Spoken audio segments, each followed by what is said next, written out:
सत कबीर की दया अत आदरणीय गरीबदास साहिब जी की अमृतवाणी मंगलाचरण। गरीब नमो नमो सत पुरुष को नमस्कार गुरु की नहीं, सुर नर मनजन साधुआ संतो सर्वस दी नहीं। सतगुरु साहेब संत सब दंडो तुम प्रणाम, आगे पीछे मध्य हुए तिनको जहाँ कुर्बान। नराकार निर्विषम काल जाल व बंधनम, निर्लेपम निज निर्गुणम अकल अनुबेषुंडनम। सोहम सुरति समाप्तम सकल समाना निर्तल, उज्ज्वल हिरंबर हर दमम बे परवा अथा है। वार पार नहीं मध्यतम, अनाहद मंत्र सुखसलाद मंत्र, अजोख मंत्र बेसुन मंत्र, निर्वाण मंत्र थीर है। आदि मंत्र युगादि मंत्र, अजल अभंगी मंत्र, सदा सत्संगी मंत्र, लौलीन मंत्र गैर गंभीर है। सोहम सुभान मंत्र, अगम अनुराग मंत्र, निर्भय अडोल मंत्र, निर्गुण निर्बंध मंत्र, निश्चल मंत्र नेक है।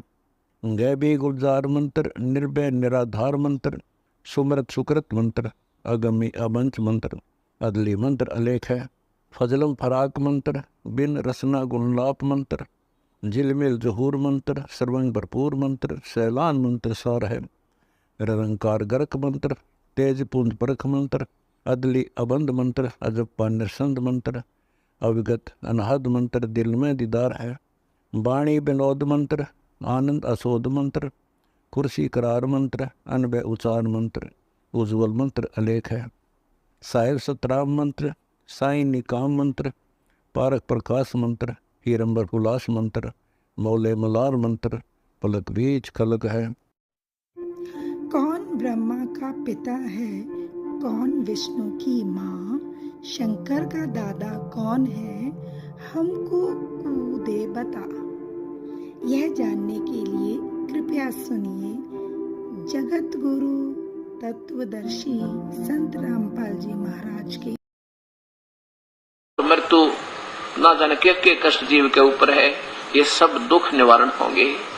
और कहते दिन दिन ऊंचा होवे, प्रतिदिन आपके घर में भी शोक, आपके शरीर में भी स्वस्थता, और दिन दिन ऊंचा रोज कमाई बढ़ा की, और परमानंद सुख सीर, उस परमानंद सबसे श्रेष्ठ सुखदायी सतल यानी सतलोक में आपका पार्ट होगा, हिस्सा होगा, वहां पर आपका स्थान हो जाएगा। दादू नाम कबीर की जय कोई लेवे ओटी, उसको कभी लागे नहीं ये काल कर्म की चोटे। काल के द्वारा निर्मित इस काल कर्म की ये बजर की चोट भी नहीं लगा जिसने कबीर परमेश्वर की ओट यानी शरण ले ली। केवल कबीर पंथी होने से बात नहीं बनेगी, उस नाम से बात बनेगी जो सच्चा नाम, वो प्रोटेक्शन करेगा। और वो सही नाम नहीं है तो फिर आपको कोई प्रोटेक्शन नहीं है। ठीक, आप अच्छी आत्मा हो, पिछला पुण्य अच्छे हैं, तो आपको सुख लग रहा होगा कि हम सुखी हैं, और आप सोच रहे हम कबीर साहब के आड़ में बैठे इसलिए सुखी है। नहीं, आड़ तो वो बतावेगी, वो उसका विधि पूजा की ये ओट आपको ठीक मिली या नहीं मिली। अब क्या बताते हैं, दादू नाम कबीर की जो कोई लेवे ओटे, उनको कभी लागे नहीं ये काल वजर की चोट। और संत सब कूप हैं। देखो अपने अपने स्थान पर होंगे, सभी संत आदरणीय होते हैं, और उनमें भी कुछ भक्ति कमाई होती है, उनकी भी अस्तित्व होता है। अब जैसे श्री भगवान विष्णु के उपासक है कोई संत, तो भगवान विष्णु की उपासना से उसमें भी कुछ शक्ति है, लेकिन वो कितनी शक्ति है वो बहुत कम है। और ब्रह्म का साधक संत है, उसमें भी कमाई है। और एक पूर्ण परमात्मा कबीर परमेश्वर समझो। अब जैसे एक तो विभाग का मंत्री एक प्रांत में, और एक मुख्यमंत्री, इनमें भी दोनों में शक्ति है। और एक फिर प्रधानमंत्री हिंदुस्तान का इतना पावरफुल है कि जब चाहे किसी स्टेट के प्रांत के मुख्यमंत्री को वो देखे कि इसका कार्य अकॉर्डिंग टू द कॉन्स्टिट्यूशन नहीं है और जनता इसके खिलाफ है, उसको उसी समय उठाकर एक तरफ रख देगा और अपनी तरफ से बगैर किसी इलेक्शन के एक नागरिक को जिसको वो चाहे 6 महीने के लिए मुख्यमंत्री नियुक्त कर सकता है। इतनी पावर है। कहने का भाव ये है।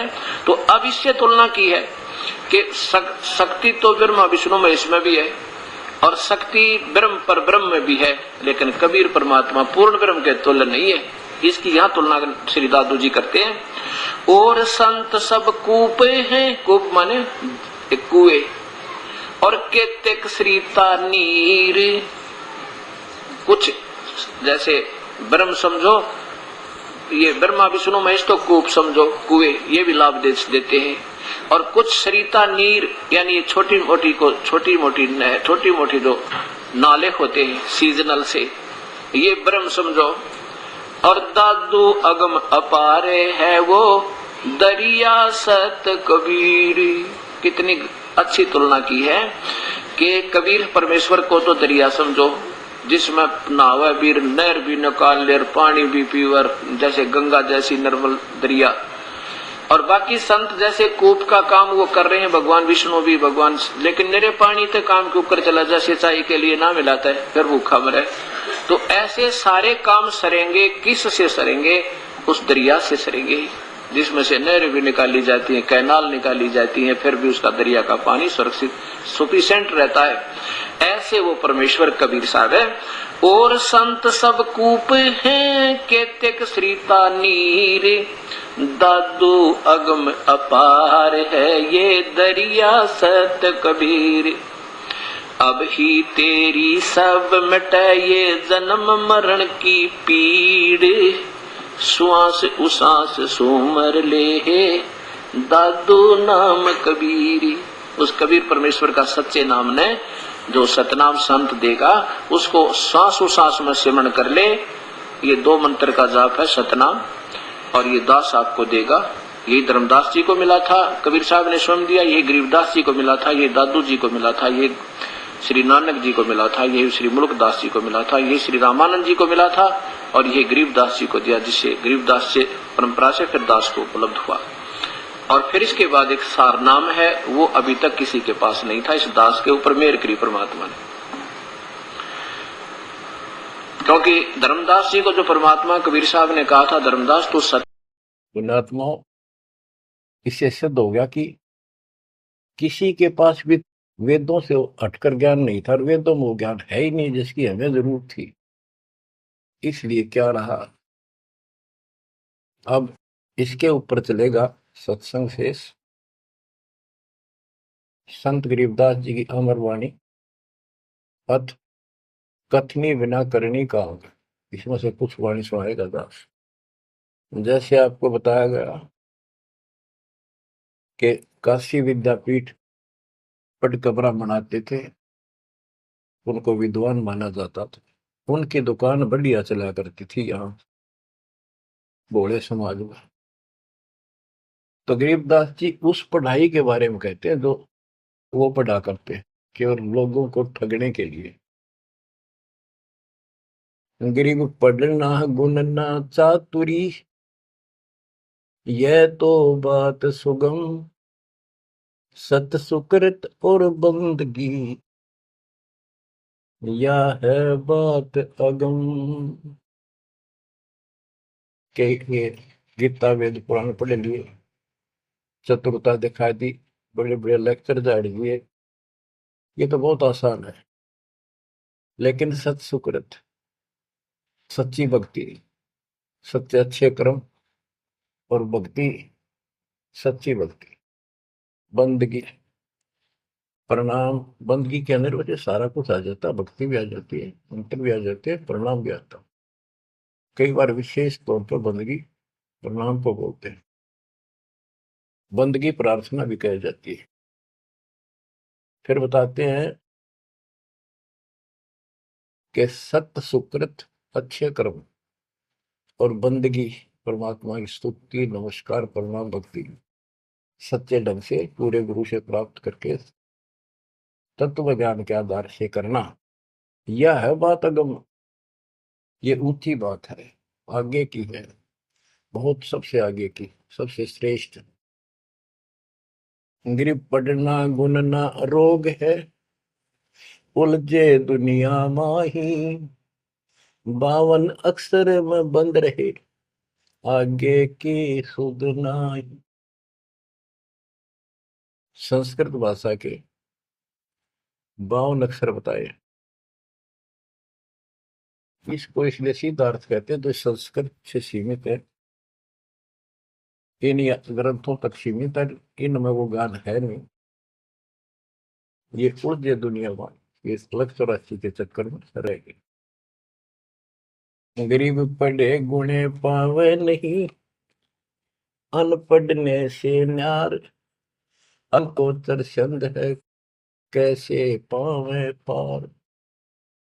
कहते पढ़े गुणे पावे नहीं, अनपढ़ने से न्यार, यानी जो चतुरता दिखाने के लिए पढ़ते हैं वो कभी नहीं परमात्मा प्राप्त कर सकते, ना वो ज्ञान मिले। अनपढ़ने से न्यार, के बिना पढ़े भी बात नहीं बने।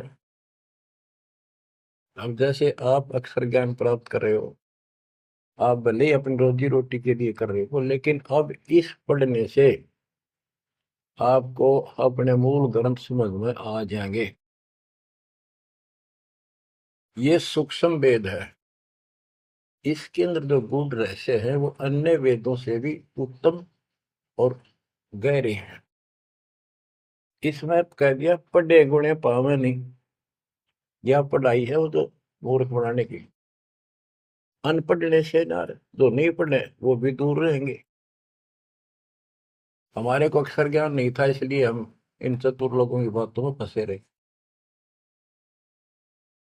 गरीब वेद कथें चित चूक है, मन में मान मरोड़, कहने मात्र के तो पंडिता, ये हो तेली के ढोल। कि इन वेदों के पढ़ने मात्र से कुछ भी हासिल नहीं होना, क्योंकि वो ज्ञान है ही नहीं जी। अपने को जरूरत है मोक्ष प्राप्त हो, और वो ज्ञान मालिक प्रत्येक युग में आकर बोलते हैं, पर कदर नहीं बनी। गरीब वेद कथे चित चूक है, मन में मान मरोड़, अहंकार, और कहने मात्र के तो पंडित है, ये वो दिल्ली के ढोल के 84 लाख योगियों में जाएंगे।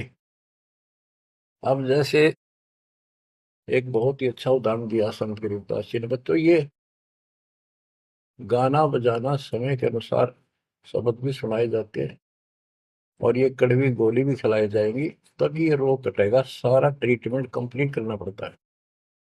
अब ध्यान से सुनो, पुराने समय में तिलों से तेल निकाला जाता था। वो व्यक्ति जो काम ये करते थे उनको तेली बोलते थे। वो एक कोल्लू लगाते थे। वो कोल्लू एक मशीन होती है जिसमें 3-4 गिरारी सी होती, मोटी मोटी भारी भारी, और उसके ऊपर एक ऐसा पात्र लगा होता है जिसमें नीचे सुराख होता है, और उसमें सरसों डाल दी, तिल डाल दिए, वो धीरे धीरे नीचे जाता रहता। कोल्लू चलता है एक लंबा लकड़, कम से कम भी 15-20 फुट लंबा। उस कोल्लू को चलाने के लिए एक लंबा लकड़ फंसा के, और उस लकड़ को पाट बोल रहा हूं, लाट पाट, उसको बैल से चलाया जाता था। और वो बैल उस लकड़ की जितनी लंबाई होती है उसके में ही सर्कल में घूमना होता था उसको। वो सर्कल होता था, उसके एक सर्कल में घूमता था, सेम कति फिक्स्ड होता था उसका डायमीटर। उसी परिधि में वो बैल घूमता रहता था, और उधर से कोल्लू चलने से तेल निकलता। उस कोल्लू को चलाने के लिए एक बैल का प्रयोग किया जाता था। वो उस लकड़ लंबे लठ 15-20 फुट 25 फुट लंबे लठ के एंड पे लास्ट में एक कुंडा डाल कर उसमें रस्सा बांध कर, और उस बैल के दोनों तरफ कंधे से बांध दिए जाते थे रस्से, और उसको चलाया जाता था। तब वो कोल्लू घूमता था, और उसमें डाले हुए सरसों या तिल, उनका तेल निकल कर बाहर आता था, वो तेली कहलाता था। और उसको खींचने वाला तेली का बैल का है। उस बैल के आंखों पर पट्टी बांध दिया करते थे, और एक आदमी उसके पीछे होकर 2-3 बार उसका लठ मारता जोर के, और वो बहुत तेज चलता। तो फिर उसको ये भय हो जाता कि लठाड़ा तेरे पीछे पीछे है। वो अपने आप स्पीड में रहता था, और इस तरह वो सारा दिन चलता था। बीच में थोड़ी बहुत देर पानी पिला दिया, चारा खिला दिया, फिर जोड़ दिया जाता। तो उसका केवल सीमित दायरा था, उससे 12 कदम भी नहीं जा सकता था वो। अब इसके ऊपर ये कुछ वाणियां आपको समझाने के लिए बताना पड़ा। इतना गजब का ज्ञान दिया इसने, 100 का 100 सत्य है। गरीब वेद कथे चित चूक है, मन मह मान मरोड़, कहने मात्र के तो पिंडता, ये हो तेली के डोर। ये अगले जन्म में तेली के बैल बनेंगे। एक तो गान ये दिया है कि जो साधना ठीक नहीं करते तो शुद्ध नहीं हो जाएगा। फिर पीछे तू पशुआ की जय गद्दा बैल बनाई, ये 56 भोग कहाँ मन भोरे, कहीं कुरड़ी चरने जाई। इस वाणी का तो ये अर्थ है। अब इसके ऊपर आगे देखो, गरीब आंख बंद है दिखे नहीं, चल मारो मार, तेली के तो बैल को घर ही कोस हजार। के आंख बांध दी बैल की, और उधरता चलो मारो मार, वो स्पीड पे चलता रहता। उस तेली के बैल को उस सर्कल के अंदर ही सारा दिन, 1 महीने में 50,000 कोस एक महीने में तय कर देता। यानी एक कोस 3 किलोमीटर, यानी 1.5 लाख किलोमीटर वो 1 महीने में पूरे कर देता। उसमें चल चल के इतना सफर तय कर लेता, रहता वही ठेकान, 1 कदम उससे बाहर नहीं जाता। बच्चों ये स्पिरिचुअल लेक्चर है या आध्यात्मिक घंटी दे रहा हूं आपकी स्कूल की। इसको ऐसे समझाने से आपके अंतःकरण में योगदान रचेगा। एक क्या होता था पहले, जैसे फसल होती थी गेहूं, चने, इनको अलग करने के लिए भूस से एक गाटा जोड़ा जाता था, गाटा। उसके बीच में एक लठ गाड़ के मोटा था, उसका रस्सा बांध के फिर 5, 7, 10 पशु, जिसमें भैंस, गाय, काटड़ा, काटड़ी, ऐसे सिर में बांध दिए जाते थे। और बीच में लठ गाड़ दिया, उसके चारों तरफ वो भूस डाल देते थे, चने या गेहूं। क्योंकि दास ने देखा है, हम किसान के गर्जनों था, इसलिए 90% बच्चे किसान वालों को पता नहीं, जो शहर में रहते हैं, वो भूसे कैसे निकलता था। जिसकी ये वाणी जिस बारे बोली है, अब तो मशीनों से निकल जाता, कट कट कट कट 6 घंटे में। पहले महीना महीना लगे रहा करते।